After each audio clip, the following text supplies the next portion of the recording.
in this section 3.4, we're going to be talking about zeros of polynomial functions.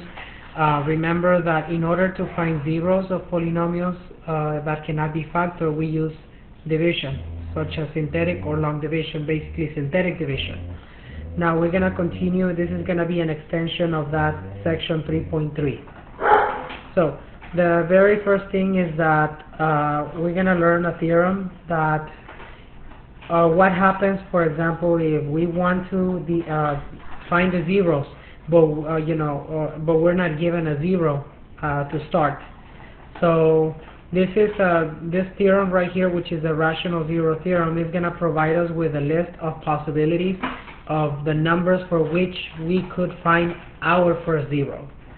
So we're going to review this first. So it says if f of x is a polynomial function and it has integer coefficients, and p over q is a rational zero of the function f, then p is a factor of the constant term and q is a factor of the leading coefficient. So this is what this formula or what this theorem is going to tell us. Is going to give you a list of possible rational zeros. Now when we say the word rational, remember those are the zeros in the form of fractions, basically. Fractions, integers, whole numbers, natural numbers, and so on. Okay, possible rational zeros. So the formula is plus or minus factors of p, and p, remember, is represented by the constant term. That's what it tells us, which is the number that doesn't have an x, divided by the factors of the leading coefficient, which is factors of q. The leading coefficient is the coefficient in front of the x raised to the highest power. So this is going to provide us that list with all the possibilities for which we would be able to find our first zero of any given polynomial. Now, let's go ahead and begin by applying the rational zeros theorem to this problem right here. Use the rational zero theorem to list all possible rational zeros for the given function. So it's f of x equals 4x to the fourth power minus x cubed plus 5x squared minus 5x minus 10. So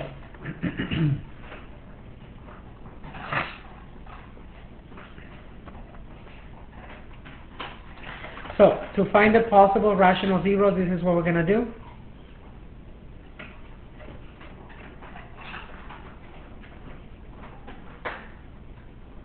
It is going to be plus or minus the factors of this constant right here, and those will be divided by the factors of that leading coefficient. So the factors of 10, in other words, the numbers that 10 can be divided by, it would be 1, 2, 5, and 10. The factors of 4, the numbers that 4 can be divided by, is 1, 2, and 4. So what we got to do is to get the list of possibilities is that we need to divide all the factors of p divided by all the factors of q. So for example, first of all, we're going to divide all of these by 1. So if I divide them by 1, what we are going to get is the same numbers that we have on the top. 1 divided by 1 is 1. But remember, the formula says plus or minus, so it will be positive 1 or negative 1. 2 divided by 1 is 2, so it's going to be positive 2, negative 2. 5 divided by 1 is positive 5, negative 5. 10 divided by 1 is positive 10 and negative 10. So these are the first possibilities in that list. Now, we're going to divide them all by the 2. So that would be the next addition to the list. So if I divide 1 divided by 2, that's going to be 1/2. So we're going to put positive 1/2 and negative 1/2. Then 2 divided by 2 is going to give us 1. But if you notice, 1 is already listed right here, so we don't list it again. 5 divided by 2 is 5/2 and negative 5/2. And then the next one is 10 divided by 2, that's going to give us a 5, but 5 and negative 5 is already listed. We don't list it again. So, to finish this up, now we're going to divide all of those factors by 10. So to continue with the list, divided by 4. I'm sorry, not by 10, by 4. 1 divided by 4 is positive 1/4 and negative 1/4. Now, 2 divided by 4, 2 divided by 4 can be reduced to 1/2, but 1/2 is already listed right here. Then, 5 divided by 4 is positive 5/4 and negative 5/4. And the last one is 10 divided by 4, but 10 divided by 4 can be reduced to 5/2, but 5/2 is already listed right here. So, this tells us that any of these numbers could possibly be zeros of this polynomial equation, of this polynomial function. That doesn't mean that all of these numbers are zeros. They could or could not be zeros. Maybe one of them is a zero, maybe two of them are zeros, or maybe 3, or maybe 4, or maybe none. So it just gives us a list of possibilities. Keep that in mind. Now, we're going to learn another theorem before we start finding the zeros. That next theorem is going to be Descartes Rule of Signs. This is another theorem that is going to tell you now, it's not going to give us zeros, but it's going to give us an idea of how many positive zeros and how many negative zeros any given polynomial function has. Okay? Now, you let f of x be a polynomial function with real coefficients. Now, it tells me right here that the number of positive real zeros of the function f is either the same as the number of sign changes of f of x or less than the number of sign changes of f of x by a positive even integer.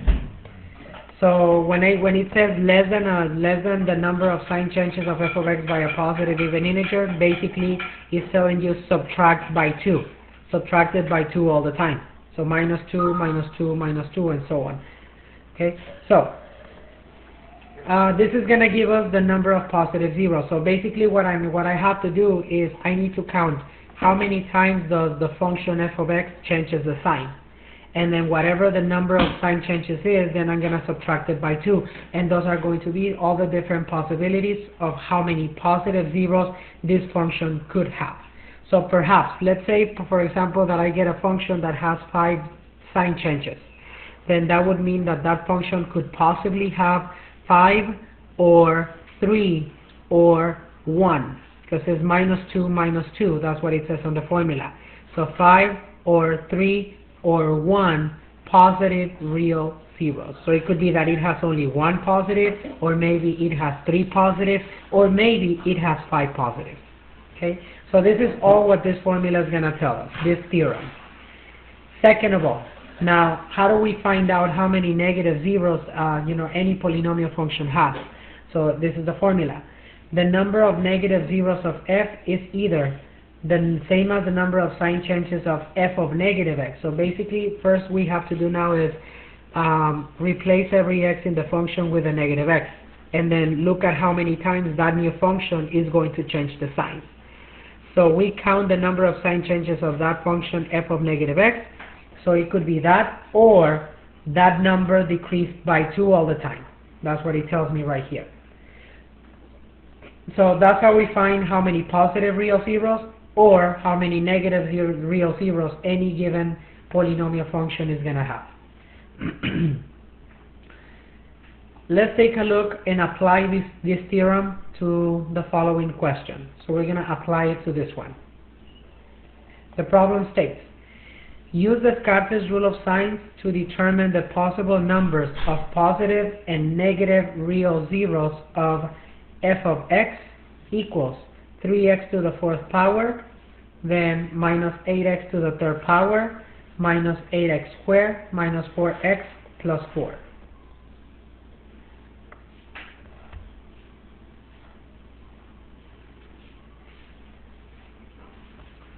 Let's first find out how many positives it can possibly have. Okay, so for positives, the first thing we have to do is just look at how many times the function f of x changes the sign. So you see that the first sign is a positive sign, right? It is a positive 3. So from here to here, there is 1 sign change. But then from here to here, it stays the same. From here to here, it stays the same. And then from here to here, it has another sign change. So in total, there are 2 sign changes. So we're going to say the following. Since there's 2 sign changes, that means that there's either 2 or 2 minus 2, which is 0. So 2 or 0, positive real zeros. So what does this tell me? That if I solve this polynomial equation, we're going to find out that it could either have either 2 positive zeros or no positive zeros, basically, if you were to find the zeros. Now, let's work on the second part of the definition. Now we're going to determine how many negative real zeros that polynomial function is going to have. So, in order for me to find the negatives, the first thing I have to do is that I need to substitute every x in this function with a negative x. So that would be the first thing I have to do. So we're going to go to this function and replace every x with a negative x. So that's 3 times negative x to the 4th power minus 8 times negative x to the 3rd power minus 8 times negative x to the 2nd power minus 4 times negative x plus 4. And we're going to find that function and see how many times that one changes the signs, and that's how we determine how many possibly how many negative zeros we could find on that function. So let's work it out. So negative x, if I raise it to the 4th power, it's going to give us a positive x to the 4th power, right? So let me do this. So before I write this down, I'm going to put that negative x to the 4th is going to be positive x to the 4th. Negative x times negative x times negative x times negative x would be positive x to the 4th. Then if I multiply that x to the 4th times 3, that's going to give us a positive 3x to the 4th. Then negative x times negative x times negative x, right here is negative x to the 3rd, times negative 8, it's going to be a positive 8x to the 3rd. The next one, you see negative x times negative x is positive x squared, times negative 8, it's going to be negative 8x squared. Then negative 4 times negative x is positive 4x, and then we bring down the positive 4. Now, let's count how many times this function changes the sign. So, from positive to positive, there is no change. From positive to negative, there is one change. From negative to positive, there is another change. So, and that's it. So what does that mean? Since there's 2 changes, that means that there's either 2 or 2 minus 2, which is 0. So 2 or 0, negative real zeros. So that means that if I solve this function, if I solve this polynomial function and find the zeros of it, I'm going to find out that it could either have either 2 negative zeros or no negative zeros. Okay? So let me just give you an idea, like if I put it in the graphing calculator so we can see basically what that is telling us right now.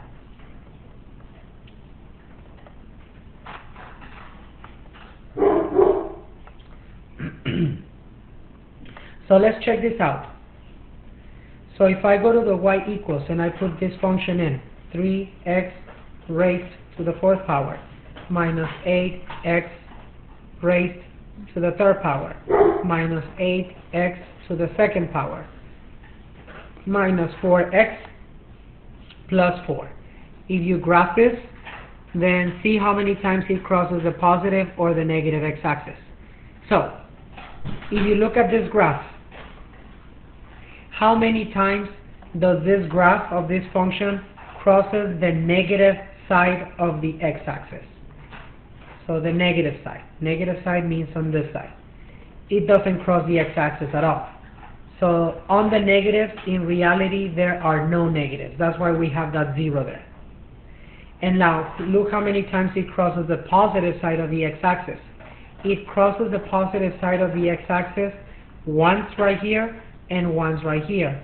So that means there's 2 positive real zeros. So there as we can see on the graph right here, there are 2 positives and 0 negatives. Okay, so you have an idea basically what that is telling us. Okay? Alright. Now we're going to be finding the zeros of the polynomials. Okay, so that's the next thing we're going to focus on. So just like one little theorem, let me see. Which one should we start with?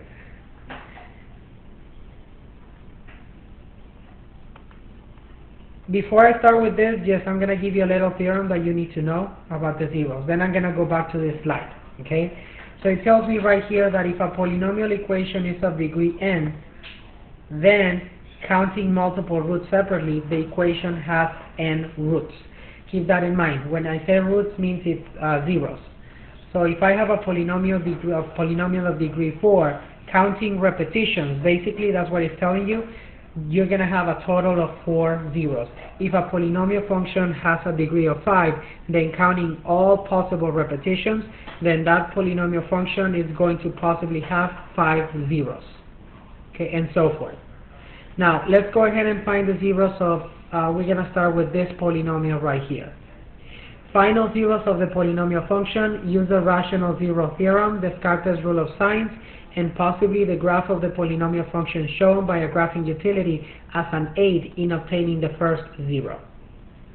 Okay, so the first two things that we're going to find here is all the possible rational zeros, and then we're going to use the Descartes Rule of Signs to see how many positives and how many negatives, and then we're going to find all the zeros. Okay, let's start with the rational zeros theorem. So we're going to find, first of all the possible rational zeros.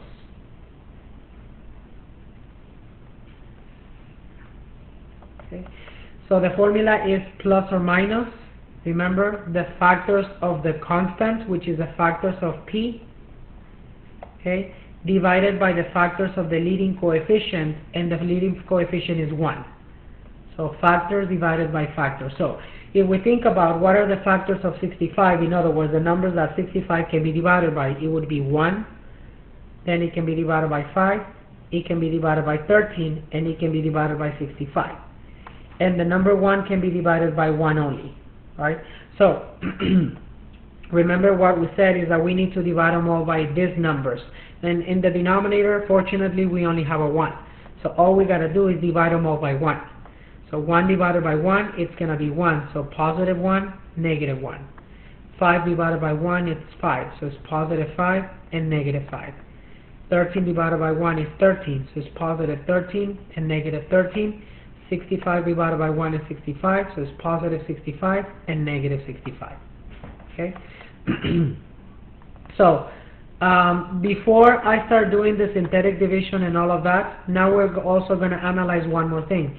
We're going to analyze how many positive zeros and how many negative zeros we are expecting in this polynomial function. Okay, so this is part of it. Now from the Descartes Rule of Signs. So first of all, let's find out how many positive zeros are we expecting. So to find out the positives, all we gotta do is we need to look at how many times this function f of x changes the sign. That's what we have to look at. So let's go ahead and do that here. So if I look at this function f of x, how many times does it change the sign? So from positive right here to negative, it is one change. From negative to positive, it's another change, and that's basically all, right? So what does that mean? Since there are two changes only, that means that there's either 2 or 2 minus 2, 0 positive real zeros. So if whenever we find the zeros, we're going to find out that it either has either 2 positives or no positives, just like I showed you before. Now, let's find out how many negatives.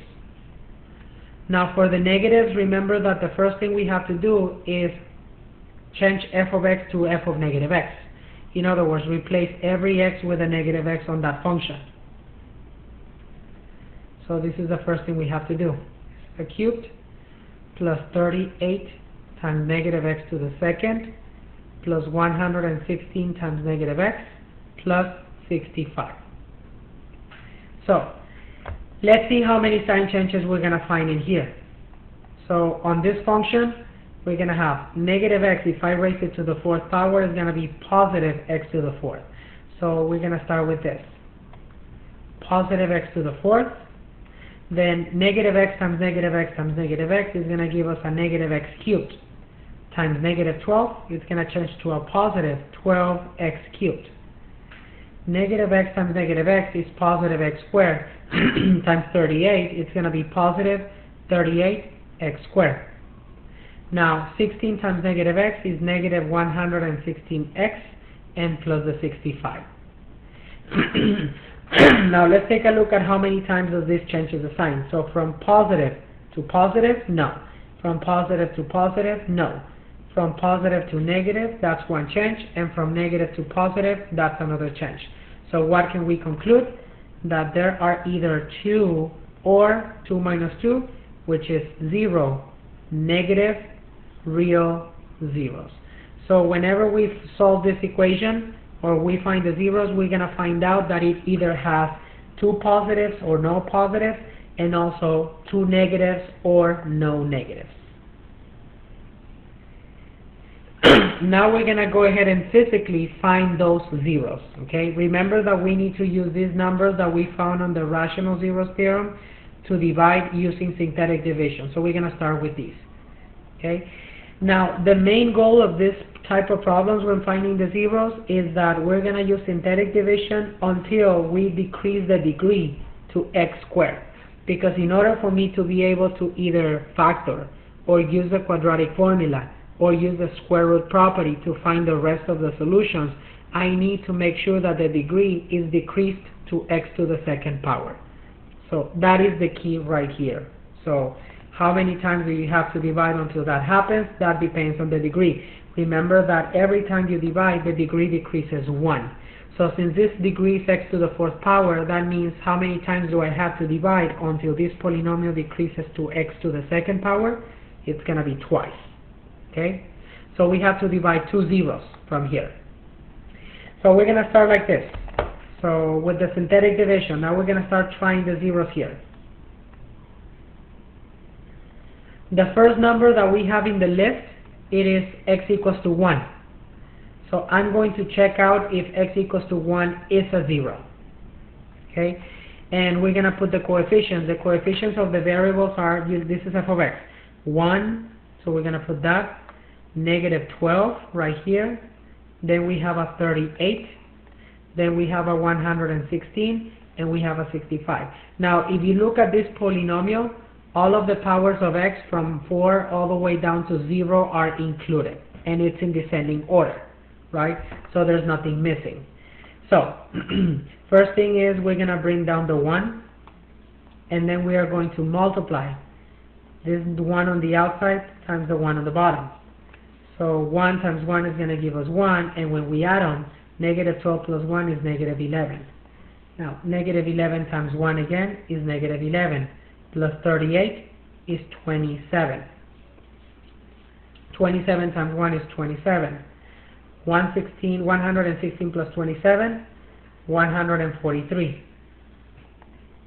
Then, 143 times 1 is 143. 143 I said. Then 143 plus 65 is 208.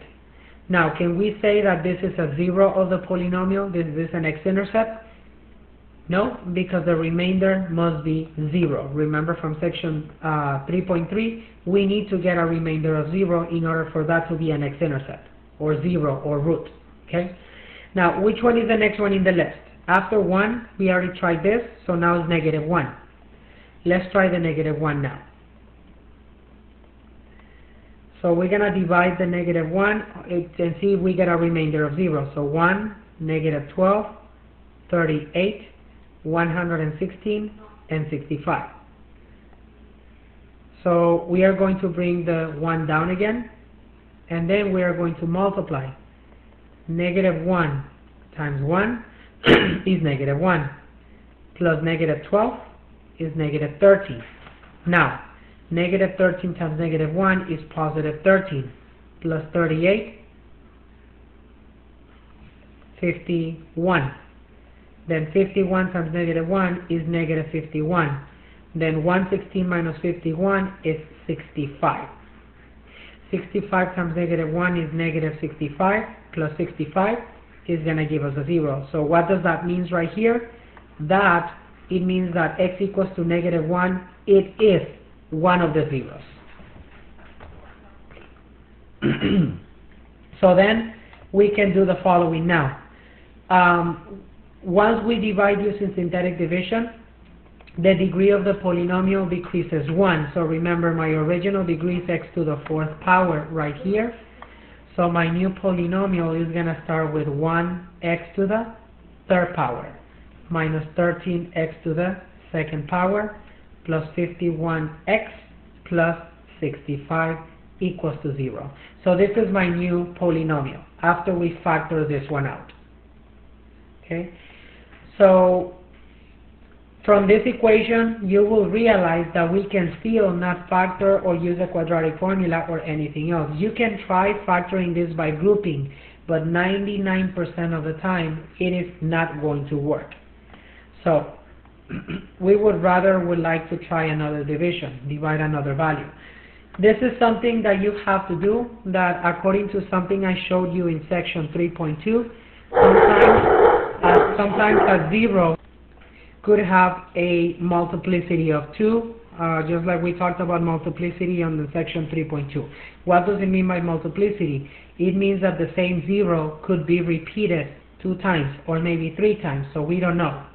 So what I suggest, before you continue dividing any other ones of these values right here, I suggest that when you have to divide multiple times, you try to divide the same number again. So I'm going to check if that answer has a multiplicity of 2, meaning that if it repeats itself. That's sort of what I want to find out. So we're going to divide the -1 again to see if it's a repeated 0. Okay, so, but we're not going to use the original. Remember that we already factored that, I forgot. We're going to use the new equation. This is the one that we're trying to factor now. So the coefficients are 1, -13, 51, and 65. So if this one doesn't give us a remainder of 0 again, then that means it is not repeated. So we're just going to have x equals -1 only one time. Okay? But if it gives us a remainder of 0 again, that means that this x equals -1 is repeated 2 times in this polynomial. So let's try it again. So we're going to multiply -1 times 1, it's -1, plus -13 is -14. Now, -14 times -1, it's +14, plus 51 is 65. 65 times -1 is -65, plus 65 is going to give us a 0. Since this x equals -1 gave us a 0 again, that means that in this polynomial equation or this polynomial function, x equals -1, x equals -1, it's a repeated factor. So basically we have x plus 1 and x plus 1 factored twice in that polynomial. It's a double factor. Okay? It's a perfect square trinomial basically. X plus 1 squared. That's what we're going to see. So after I divide again using synthetic division, what happens to this degree that we had on this polynomial x to the 3rd? Now it is going to become 1x to the 2nd minus 14x to the 1st plus 65 equals to 0. And guess what? We don't have to use the synthetic division again, because this equation that we ended up with, it is already x to the 2nd power. So the way we're going to finish this is we're going to either factor, use the quadratic formula, or use the square root property from section 1.5 that I showed you. Okay, so either one of those methods is going to be used to find the rest of the solutions once the degree becomes x squared. So this is my equation: x squared minus 14x plus 65 equals to 0. The question is, this is a trinomial, so we cannot use the square root property. Remember, based on the strategies, the square root property cannot be used if I have the x squared and the x. If I would have only the x squared, then I would be able to use the square root property. So right here we have two options: factor this or use the quadratic formula. So the first option that I'm going to try is to see if I can factor it. Okay, So for factoring a trinomial, first of all we get the GCF, remember? Now if we look at x squared, 14, and 65, what can we factor from all three? Just 1. There's no GCF, right? So then we're going to use the AC method. We're going to multiply 1 times 65. And 1 times 65 is 65. So we need to find two numbers that multiply give me 65, and when added, they give me a 14. So does 1 and 65 work? No. And the other possibility is 5 times 13. Does 13 plus 5 give me this? No. So that means that factoring doesn't work in this problem. So we have only one alternative, which is the quadratic formula. That's the only alternative we have for the solutions here. Okay? For the quadratic formula, we need three things. We need the value of a, which in this case is 1, b, which is negative 14, and c, which is 65. So we're going to put the values in the quadratic formula, which is x equals negative b plus or minus the square root of b squared minus 4ac, everything divided by 2 times a. So it's going to be negative and then b, which is negative 14, plus or minus the square root of b, which is negative 14 squared, minus 4 times a, which is a 1, times c, which is a 65. And everything is going to be divided by 2 times a, which is 1. So that gives us 14 plus or minus the square root of 14 times 14, it's going to be 196. Okay, then we're going to multiply the other two. The other two would be 4 times 1 times 65. So we got 4 times 1 times 65, and that gives us 260. So we're going to get 196 minus 260. So if we subtract that, 196 minus 260, that is going to give us negative 64. So we're going to get a negative 64 inside of the square root. So this is going to be 14 plus or minus the square root of negative 64, everything divided by 2. And then we already know from before what is the square root of negative 64. Since it is a negative, it is going to be an imaginary solution, and the square root of 64 is 8, so it would be 8i divided by 2. Then we can divide both of them by 2, so it's 14 divided by 2 plus or minus 8i divided by 2. And so my solutions for the quadratic formula are 7 plus or minus 4i. So I'm going to write the two solutions here. So that means that there's two solutions for this, and the two solutions are this. X is equal to 7 plus 4i.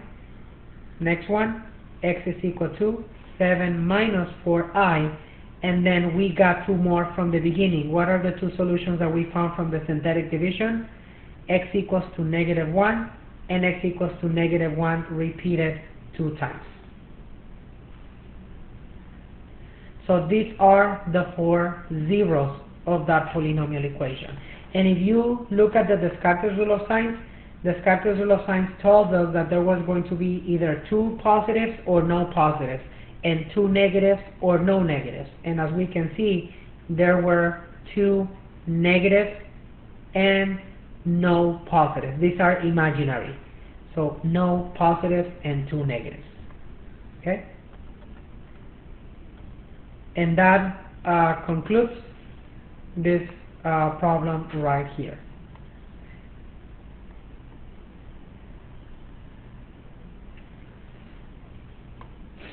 Next one. Now we're going to try this.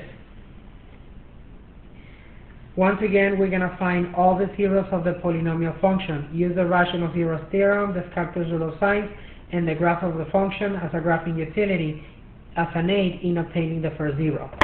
Okay? So we're going to start again with the possible rational zeros again.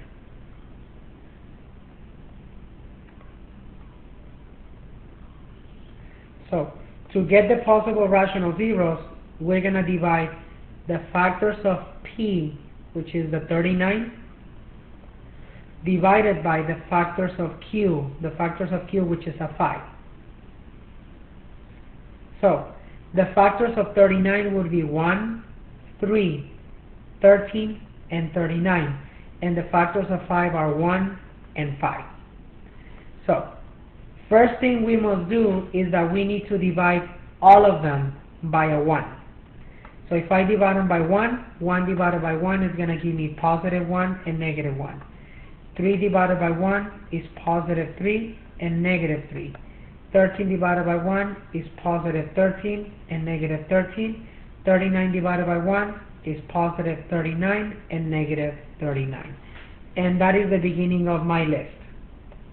Now, to finish it, now we need to divide them all by 5. So, if I divide them by 5, 1 divided by 5, it's going to give me 1/5. So we're going to have positive 1/5 and negative 1/5. 3 divided by 5 is 3/5. So positive 3/5, negative 3/5. Then 13 divided by 5 is 13/5. So it's positive 13/5, negative 13/5. And 39 divided by 5 is 39/5. So it's positive 39/5 and negative 39/5. So this is all the possible rational zeros. So whenever we start using synthetic division, we're going to use this list of numbers to divide by until we find the first zero or zeros. Okay? So before we start with the division, now we're going to use the Descartes Rule of Signs to determine basically how many positive zeros and how many negative zeros this polynomial is going to have. Okay? So we're going to use the Descartes Rule of Signs. So first of all, we're going to find out the positives. So to find out how many positives, all we got to do is we need to look at how many times this function f of x changes its sign. That's what we need. Okay. So let's take a look at that. Right here, from positive to negative, there is one change. From negative to positive, there is another change. So there's two changes. So what does that mean? That there are either 2 or 2 minus 2, which is 0, positive real zeros. That's what this means, that this polynomial function has either 2 positive zeros or no positive zeros. Now, let's find out how many negatives. To find out how many negatives, what we have to do first is find f of negative x. So it would be 5 times negative x to the 4th power minus 74 times negative x raised to the 3rd power plus 100 times negative x raised to the 2nd power plus 218 times negative x plus 839. Let's see how many times this function changes the sign. Now, when I raise the negative x to the 4th power, negative x times negative x times negative x times negative x is going to be positive x to the 4th times the 5 is going to give me a positive 5x to the 4th. Now, negative x times negative x times negative x, right here is negative x to the 3rd power, times negative 74, it's going to change to positive 74x to the 3rd. Negative x times negative x is positive x squared, times 100, it's going to be positive 100x squared. 218 times negative x is negative 218x, and then plus 39. Let's look at the number of times it changes the sign. So from positive to positive stays the same. From positive to positive stays the same. From positive to negative there is one change, and from negative to positive there is another change. So what can we conclude? Since there are two changes, that means that there are either 2 or 2 minus 2, which is 0, negative real zeros. This is what that means. There are either 2 or 0 negative real zeros. Okay? Now we're going to be finding those zeros next. So we're going to start using synthetic division with each one of these numbers until we find the zeros. Now, how many times do I have to divide? Since the degree is x to the 4th power again, I need to divide 2 times so that I can bring that degree down to x to the 2nd power, so that we can use either the quadratic formula, factoring or the square root property to be able to solve the rest of it. Okay, so let's begin by dividing the first number. So this is my synthetic division. I'm going to divide the x equals to 1, which is my first zero that we have in the list. So we're going to divide the 1 and see if 1 is a 0. Now the coefficients of my polynomial, you see it is a 5, then a negative 74, then it's going to be a 100 right here, then it is a 218, and then it is a 39. Those are my original signs, right? So let's see what we get right here. So I'm going to bring the 5 all the way down, then we're going to multiply. 1 times 5, it's going to give us a 5. So negative 74 plus 5 is negative 69. Now, negative 69 times 1 is negative 69. So 100 minus 69 is 31. Now, 31 times 1 is 31. Plus 218, 249. 249 times 1 is 249. Plus 39, 288. Now, can we say that this one, it is an x-intercept? No, because the remainder is not 0. So we're going to try the next one. The next one in the list, of course, is negative 1. So let's try negative 1 and see if that one is a 0.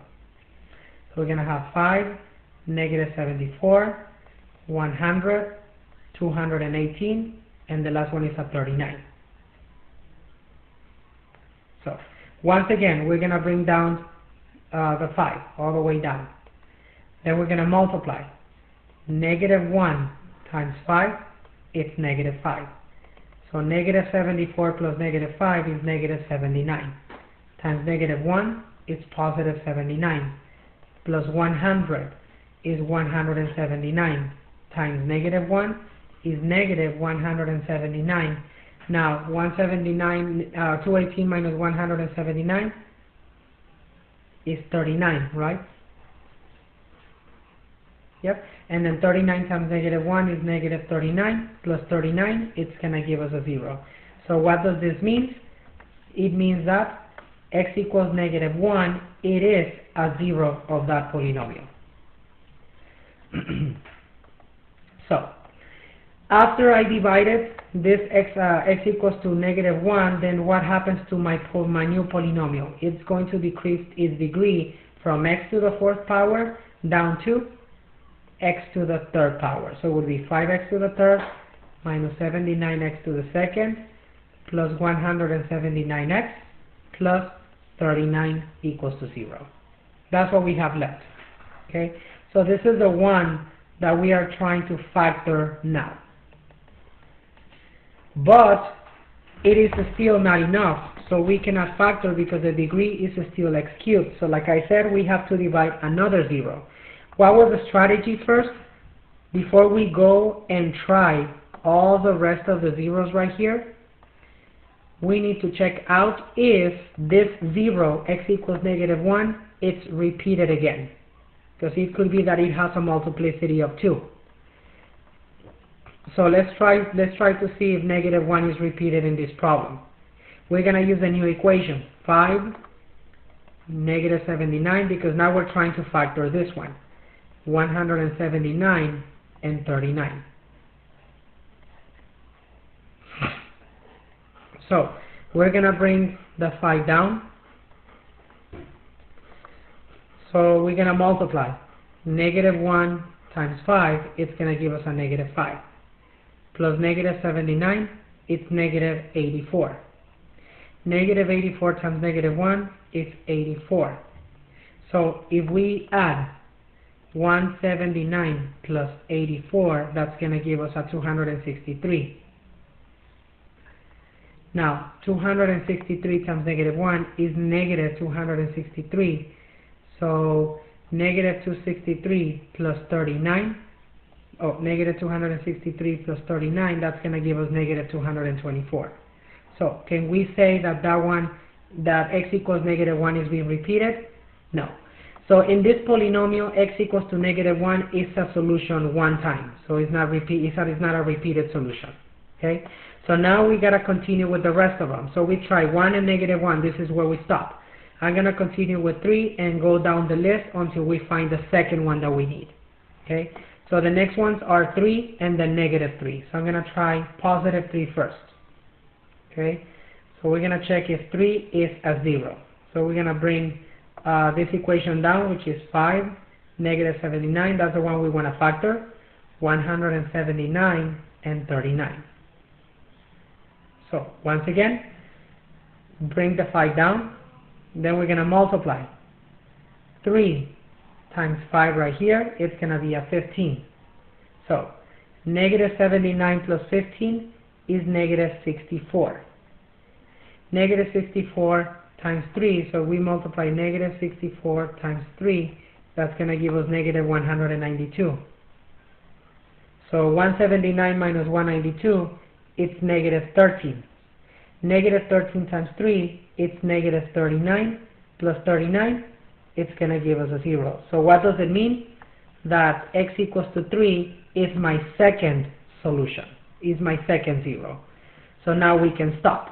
Because what happens to this degree of this polynomial that we are factoring now that we divided the x equals to 3, it goes down from x cubed down to x squared.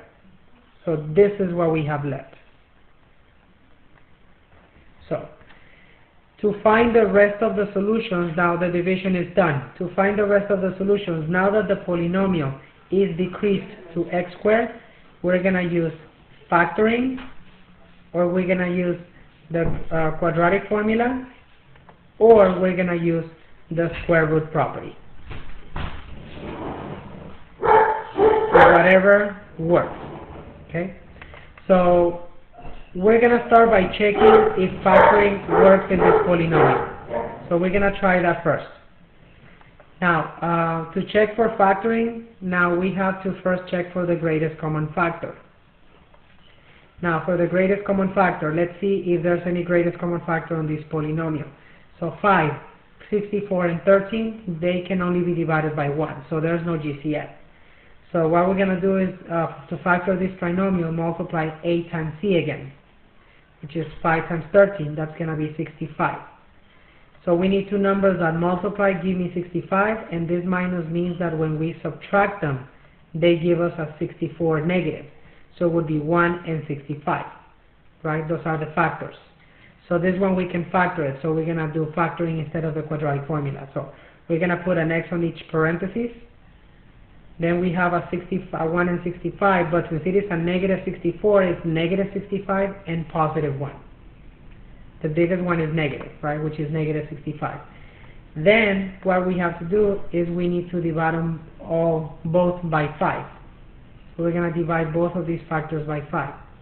So 1 divided by 5 you cannot divide, so you bring the 5 to the front of the x, so that's a 5x plus 1. And 65 divided by 5, it's going to be x minus a 13. If I solve for x, so I set it equal to 0, 5x plus 1 equals 0, and x minus 13 equals 0. So right here, I'm going to get x equals to 13 as one of the solutions, and right here, x equals to -1/5 as a second solution. And what are the other two solutions that we found originally? We found -1 to be a solution, and we found +3 to be a solution. So my zeros of this polynomial are -1, 3, -1/5, and +13. And if you look at the Descartes Rule of Signs, how many negatives do we have here? There are 2 negatives. And how many positives do we have here? There are 2 positives. And that's exactly what we knew from the Descartes Rule of Signs. 2 positives and 2 negatives. This is the exact combination of zeros that we have, positives and negatives. Okay. Now, let's go through the next idea. Now we're going to look at the rest of the definitions. Now, if you look at the previous problem we just did, there's something interesting that I'm going to cover in one of the definitions next. If you look at these two zeros that we have right here, what do we notice? anytime we have an imaginary zero as a solution, it always comes with its conjugate pair. What does it mean by conjugate pair? A plus bi and a minus bi. So this is something very interesting that I want you to keep in mind, and it is one of the properties of zeros. It tells me that if a plus bi is a zero of a polynomial, then by definition a minus bi will also be a zero of that same polynomial. And I'm going to give you that next. So if a plus bi is a zero of a polynomial equation, then a minus bi is also a zero of that polynomial equation.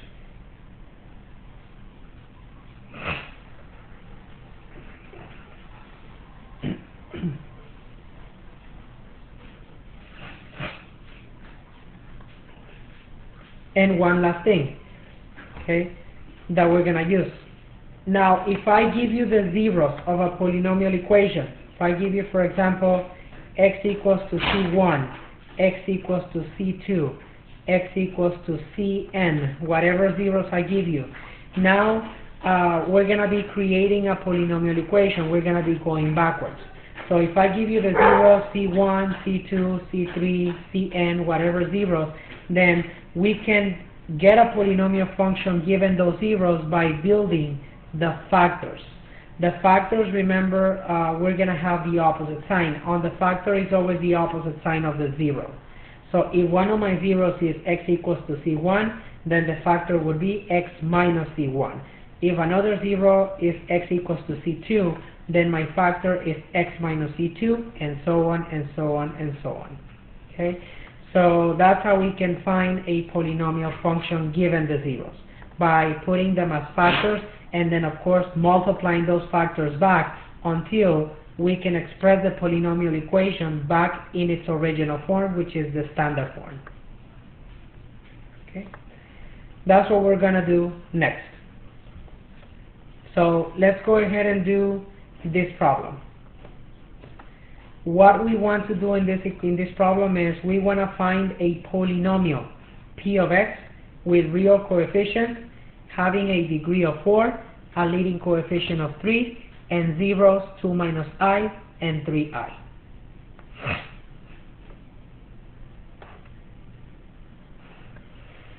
So, based on one of the properties of zeros, what does it mean by having a degree of 4? Two things. That the highest power is going to be x to the 4th power, but not only that, also that we're going to have 4 zeros counting repetitions. So, right here in this polynomial, we are given 2 of the zeros. We are given that x is equal to 2 minus I. We are also given that x is equal to 3i. But by definition, if I have an imaginary zero as a zero, then what is it true also? That its conjugate pair, 2 minus I, so 2 plus I, should also be a zero of that polynomial. Remember that the imaginary zeros come in conjugate pairs. Now, if 3i is a zero, then negative 3i should also be a zero.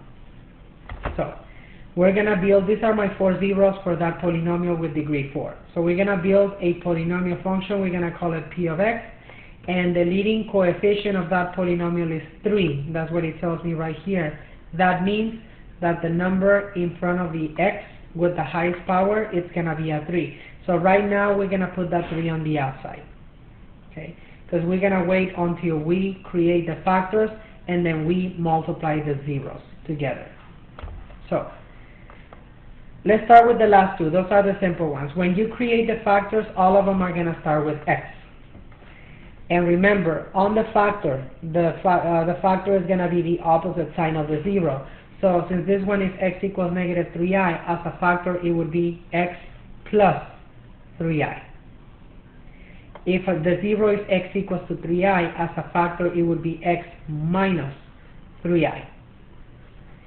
If the zero has x equals to positive 2, so on the factor would be x minus 2, and positive I on the factor would be minus I. On the 0 we have x equals to positive 2, so on the factor it would be minus 2, and minus I on the factor would be plus I. These are the 4 factors. So what you need to do to these factors is that we need to multiply them until there is no more parentheses left. So that's what we have to do in this problem. So let's start by multiplying these 2 big factors, those 2 big ones. And then we start with those 2. My suggestion when you're doing this type of problems is that you multiply the conjugate pairs first. And I gave you a reason back in section 1.4. And the reason is, what happens when I multiply conjugate pairs together? That all the i's will disappear. It's gonna result into a real equation, into a real number, if you remember. So if I multiply them, all of the i's must disappear. So that's the reason of me multiplying these first. So let's start with this. X times x is gonna be x to the second. X times negative 2, it's going to be negative 2x. X times negative I is negative xi. Then, negative 2 times x, it's going to be negative 2x. Negative 2 times negative 2, it's a positive 4. Negative 2 times negative I is positive 2i. Now the last one, I times x, it's going to be positive xi. I times negative 2 is negative 2i, and I times negative I is negative I squared. That's what we get from these 3 factors. Then I'm going to continue with the multiplications, then we simplify. Okay? X times x, it's going to be x squared. X times 3i is positive 3xi. Then negative 3i times x is negative 3xi. And negative 3i times 3i is negative 9i squared. Then we need to combine everything as we can. So that's what we are going to do next. Now, if you remember right here, negative xi and positive xi, those 2 cancel out, as you can see. Now, 2i minus 2i also cancels out. So, then remember what happens to the I squared. The I squared is equal to negative 1, so that minus negative 1 is going to change to a plus 1. So, this is what we have left right now. I'm going to write it and then we simplify it more. You see that we have the x squared minus 2x minus 2x plus 4 plus 1. What else can I do here? I can combine a couple of more like terms, which are my negative 2x minus 2x is negative 4x, and 4 plus 1 is going to be a plus 5. Okay. Now, look at the next factor. So, 3, on this one, we have a 3xi minus 3xi, those 2 cancel out. And then the I squared changes to a negative 1. So negative 9 times negative 1 is going to be a positive 9. So this factor is going to be x squared plus 9. That's what we have left on this one. Are we finished? No, because we still got a couple of parentheses. So we still need to multiply these 2 parentheses still. So let's do that next. So the 3 is going to stay on the outside. So let's multiply these 2 parentheses. So we got x squared times x squared. It's going to be x to the 4th power. X squared times 9. It's going to be positive 9x squared. Now, negative 4x times x squared is negative 4x to the 3rd power. Negative 4x times 9 is negative 36x. And last, 5 times x squared is positive 5x squared. And then 5 times 9, it's going to be positive 45. And to finalize this, we're going to combine like terms. The only like terms that we can see here is the 9x squared and the 5x squared. Everything else is going to stay as is. Okay, so we're going to have p of x equals 3 parentheses x to the 4th power, then minus 4x to the 3rd power. This is the second one. 9x squared plus 5x squared is plus 14x squared. Then we have the minus 36x plus 45.